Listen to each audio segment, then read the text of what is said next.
Ooh, I love this time of year. Pumpkin spice everywhere, leaves are changing colors, and elections are absolutely bonkers. For example, there's a big election in Italy soon. Nope, scratch that. Actually, it's today, September 25th, 2022. It might already be closed by the time you see this. Now, most of my viewers are in USA, so who really cares about an election in Italy?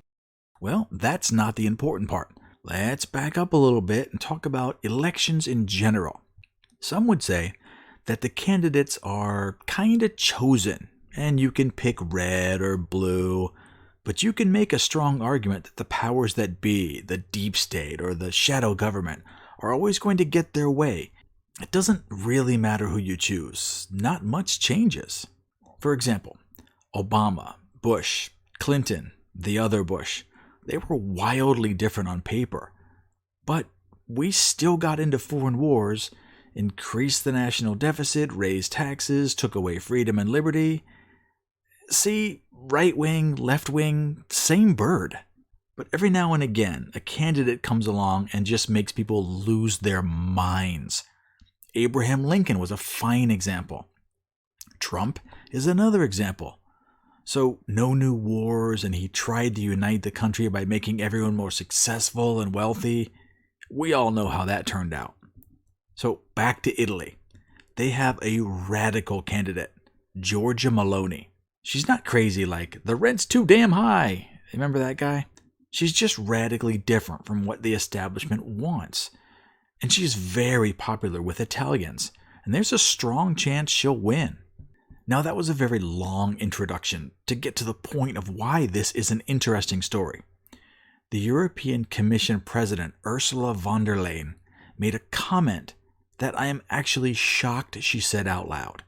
This shows they are terrified of a person being elected who actually represents the people. We'll see. If things go in a difficult direction, I've spoken about Hungary and Poland, we have tools. If things go in the right direction, and people as a body that is always, where always governments have to be accountable to, play an important role. If things go in a different direction, we have the tools? Tools for what? Are you going to make up fake quid pro quo accusations and drag her through court for her entire prime ministerial term? Maybe try to impeach her a few times?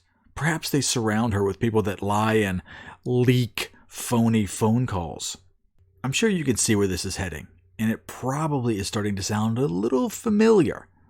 Well, there is some good news. People are waking up to the same old tyranny and electing people that represent them and actually want to help. They say they don't like her because she has no political experience. I definitely view that as a good thing.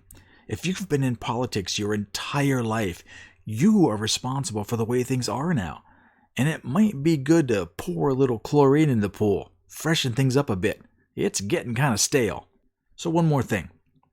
I never mentioned any of her policies and why she is popular with the people and very unpopular with the establishment. Any guesses? Here's her position. Yes to the natural family. No to the LGBT lobbies. No to the violence of Islam. Yes to safer borders. No to mass immigration.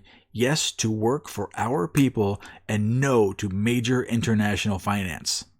That's about it. Those are her horrible beliefs. Brussels, that's the headquarters for the EU. They might lash out and try to punish Italy for electing the wrong person.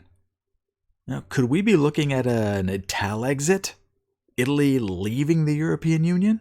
At this point, anything is on the table. This kind of stuff has been happening for weeks, and this is the first I've even heard about it. If you appreciate this kind of news, I really need to ask you to like and subscribe. The tubes have been a little rough on the tiny channels trying to get the good stories out. I need the help. Thanks.